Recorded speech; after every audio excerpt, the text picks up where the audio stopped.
Hello everyone! Today I'm sharing with you all of the books I read in September. So I read 9 books in September. It was a really good reading month for me. I will say the majority, probably over half the books I read were 3 stars. Like looking back on it, yeah, I think like 7 of them were 3 stars and 2 of them were 5 stars. So any month that has a 5-star for me in it is a good month for me, honestly. So just saying. I'm going to share with you all the books I read, working from my least favorite to my favorite. If I have any reviews for any of these books, I'll link them down below as well as in the cards. The first book I want to talk about that I read is The Lady Rogue by Jen Bennett. Jen Bennett is one of my favorite YA contemporary authors. This is her first foray into fantasy, and I'm sad to say I didn't love it. This book follows a character named Theo, and it's told in the 30s, and we follow Theo, whose dad is like an adventurer, and he, you know, travels to find things and things like that. And she is in another country, and then she's befriended by her kind of old best friend and kind of love interest Huck, and he informs her that her dad is missing because he's on the hunt for this ring that once belonged to Vlad the Impaler, kind of Dracula, things like that. So they go on a mission to try to find him. And I thought it had a really good premise. The beginning was really good. It was fast-paced. It was interesting. I loved the banter between Theo and Huck. I thought that was really cute, the romance. But other than that, it just really fell flat for me. I don't want to say boring because I feel it's really harsh, but that's how I feel. And there was not a lot that happened. I felt like the story dragged a lot. I liked the ending. I don't know if this is going to be a series or not, but overall, I gave it a 3 out of 5. The more I think about it, it might be a 2 because I just really didn't enjoy it that much. But the redeeming factors are Theo and Huck. I really enjoyed their characters a ton, so that may be why I put it at a 3 out of 5. I don't know, but I am very disappointed by it because I was expecting to like it because I do love Jen Bennett's writing, but I just didn't love her foray into fantasy. I hope she tries again because I think it could be amazing. I just sadly did not love this one. Next up, we have Twice in a Blue Moon by Christina Lauren. Christina Lauren is 2 authors, Christina Lauren, and they write adult romance, chick lit-y type of books. I usually love all of their books, and I didn't love this one. I gave it a 3 out of 5. This one follows a character named Tate, and it's told like it starts in the past and it goes to the present, and basically she goes on a trip to London with her grandmother. There she meets another American. They have a whirlwind romance for like 2 weeks, and then she shares with him her biggest secret, that she is the daughter of a really famous film star, and everyone thinks like they don't know where she's at. And then of course, after she confesses this to him, it gets in the tabloids. So then we go to the future where she arrives on set to a movie because she's an actress now. Who should she see? Oh my gosh, that's so hard. Who should she see there but Sam, the guy who spilled her secret, who broke her heart, and he wrote the movie that she will be starring in. So it's kind of like a second chance romance book. I did not love this one. This is one of my least favorites by her, and that's okay because not every book an author writes you're gonna love. Take example for Jen Bennett. There's gonna be ebbs and flows with any author with anything ever. But I think I didn't love this one because, number one, when Tate and Sam met, it was very insta-lovey. I enjoy insta-love if done correctly. I didn't love it in this one. Also, I wasn't a fan of the romance, and I think the romance is the biggest driving factor in their book. So for me, that I didn't like the romance just kind of meant I didn't like the book, in my opinion. So I gave it a 3 out of 5. It wasn't one of my favorites, but who knows, maybe you'll love it. We have The Bromance Book Club by Lisa K. Adams.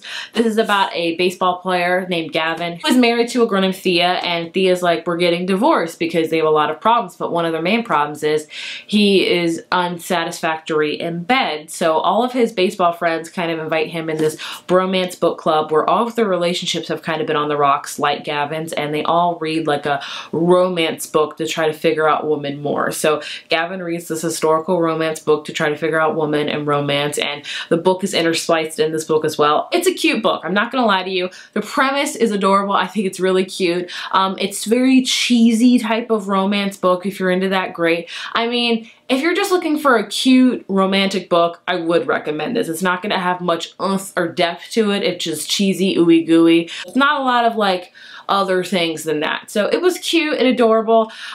So yeah, I enjoyed it. 3 out of 5. solid middle of the road romance book for me, honestly. Then we have The Family Upstairs by Lisa Jewell. This is an adult thriller, domesticated thriller. This is about a character, what is your name? This is about a character named Libby, and Libby just turned 25, and she learns that she has inherited this house because Libby is adopted, and basically she learns that her birth parents died like a little bit after she was born, and they left her house. They left her this house in her trust fund. So she goes to this house and she discovers more about this house's history, her parents' history. We also have two other people that are in this book as well that we share point of views with. One is on the present time and one is kind of in the past that's in said house. So overall, this book was, I love Lisa Jewell's writing. I really do. I read Watching You last year and I loved it. This one I didn't love as much.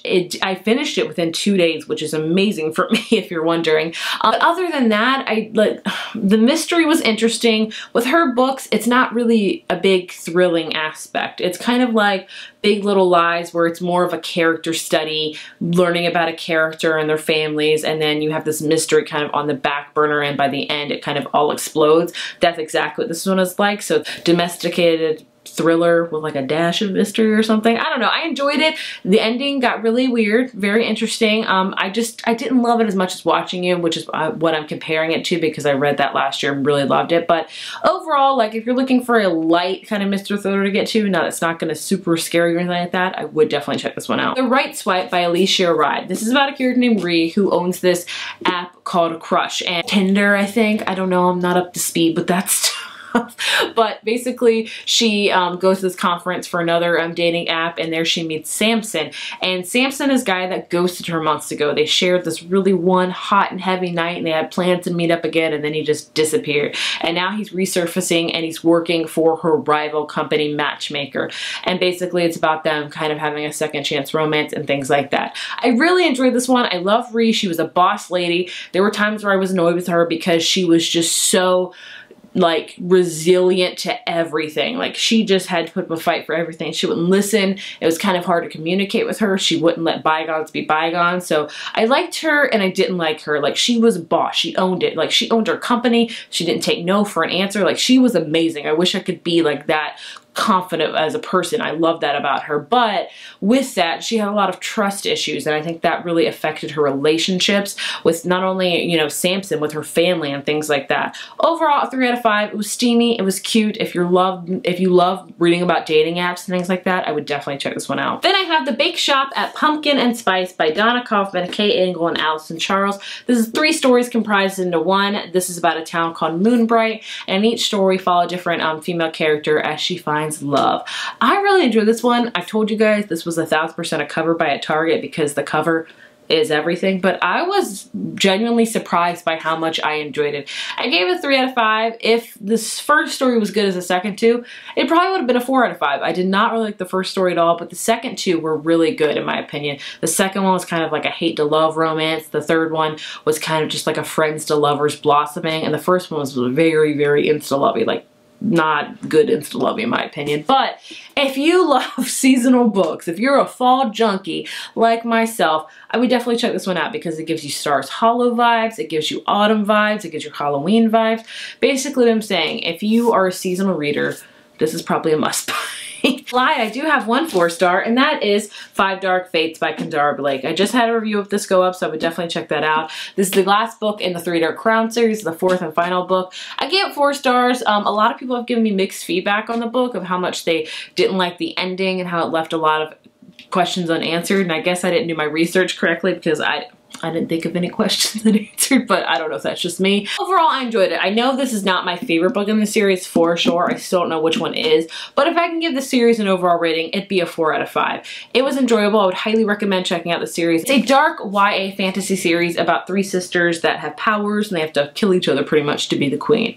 I enjoyed it. I'm sad the series is over because I really loved learning about each 3 of these sisters. On to my 2 favorites of the month. The first one being Evie Drake Starts Over by Linda Holmes. I gave this one a 5 out of 5. I enjoyed it. I read this one on a whim. I started the audiobook for Contemporary-thon. I got halfway through, so I bought the physical book and finished it. I love this book. I will preface by saying that this book is not for everyone. I can tell you that right now. The book's a short book, but it's a very slow book. Now, with slow books, I think you have to be in the mood for it, and I was in the mood for it. I think maybe starting the audiobook really helped me with that because the audio narrator was amazing in my opinion. So maybe check out the audiobook for it if you're interested in it. But what I mean by slow books is not a lot of plot happens. Kind of like just a character development book. But you really see the character thrive and develop and just watch their journey in this book. So that's what I say is slow. It's kind of slow because it's just about a character and there's not a lot of plot behind it. So in this book we follow Evie, and Evie's husband died a year ago, so she's a widow. She's pretty young. I'm gonna say she's like maybe mid to like late 30s. Her age is never formally introduced in this book, I'm not sure. And everyone thinks that she's grieving, only she's really not, because they had a really loveless marriage and she just kind of pulls with this charade. Then enters Dean. Dean is a pro baseball player and he's a pitcher and he lost his arm. By that I mean with pitching, he cannot pitch anymore. He just he can't pitch. He doesn't know why. He's been to therapists, he's been to medical places, and he just doesn't know why he can't pitch anymore. And he's in the media a lot, and everyone is, you know, saying he's a head case and things like that. So he decides to go visit his friend Andy, who is Evie's best friend, up in Maine, because this book is told in Maine. And Evie has an apartment attached to her house, and he rents it out from her. And it's basically about their year together, about becoming friends, maybe something more. And, you know, they have a deal where he doesn't ask about her late husband, and she doesn't ask him about baseball. So that is what this book is about, basically. It's about Evie and learning about, you know, what happened in her marriage and why she is the way she is, and maybe opening up to love again and things like that. So I loved it. It's a slow book. It's like, there's just not a lot that happens, but I really loved it for that. I loved the main atmosphere. I loved her talking about her family, about her, you know, confronting a lot of things within herself and standing up for herself, also with love. I loved her relationship with Dean. I thought that was just really sweet. The book's not for everyone. I see a lot of varying reviews on it. A lot of people say it's boring, which I get, because like I say, it's slow. You have to be in the mood for it. If you just really want a book about a character and a character's like year in the life and not a ton happens, and you know, a small town vibe, this is a great book to read. I personally loved it. It reminded me a lot of Eleanor Oliphant is Completely Fine, which I loved and adored. So I say if you love that book, definitely check out this one. But again, not a lot of people like Eleanor Oliphant is Completely Fine. So you have to be in the right mood for it, but I personally loved it. 5 out of 5. I can't stop thinking about it. I think it'd be a great movie too. And my favorite book of the month that I read is Well Met by Jen DeLuca. This is an adult rom-com that I just loved so much. So in this book we follow a character named Emily, and Emily moves to a small town. If you haven't catch this by now, I love reading books with small towns. And she moves back to the small town to help her sister because she was in a car accident. She's kind of, you know, having to rehabilitate and everything like that. So she decides to move in to help her sister and her niece, who is in high school. And basically, Emily gets roped into helping volunteer at the Renaissance Fair for her niece. And she meets a teacher named Simon, who is very abrupt, very rude. She does not like him in the slightest at all. But then when they're at the Renaissance Fair and he's dressed up as Ian the pirate and she's dressed up as a bar wench, their chemistry just is amazing. They have witty banter and flirting and things like that. So Emily's like, does he like me for me? Or is it just like a Renaissance Fair thing? It is adorable. I don't know much about Renaissance fairs, but after this book, I want to know everything. It's just got that hate to love romance. It's got that small town vibe. It's got great sister relationships. I can't recommend this enough. I know it's been talked about a lot on BookTube, but I loved it. If you love romance, I would definitely highly check this one out. There you have it. Those are all the books I read. Overall, a pretty good reading month. I would say mostly so-so, but I did read 2 of my favorite books within the whole year, so I call that a win any day. If you have read any of these books, I would love to talk about them with you, so leave them down in the comments below. Thank you guys so much for watching, and I will see you in my next video. Bye.